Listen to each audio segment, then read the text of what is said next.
The Lumetri Color Panel in Adobe Premiere Pro is a powerful tool for color correction and color grading, allowing you to enhance the visual quality of your footage. Here's what you can do with it. 1. Basic correction. Adjust fundamental settings such as exposure, contrast, highlights, shadows, whites, blacks, and temperature to correct and balance your footage. 2. Creative adjustments. Apply creative looks and LUTs, lookup tables, to give your video a specific style or mood. You can also fine-tune adjustments like vibrance, saturation, and tint. 3. Curves. Use RGB curves to adjust the overall color balance and tonality of your footage. The hue saturation curves allow for precise color adjustments and enhancements.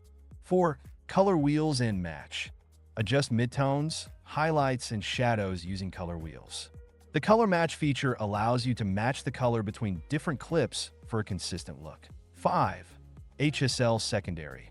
Isolate specific colors or ranges within your footage and apply targeted corrections or effects. This is useful for tasks like correcting skin tones or emphasizing certain colors. 6. Vignette. Add a vignette effect to darken or lighten the edges of your frame, drawing attention to the center of your image. The Lumetri Color Panel provides a comprehensive set of tools to achieve professional-grade color correction and grading, giving your video a polished and cinematic look.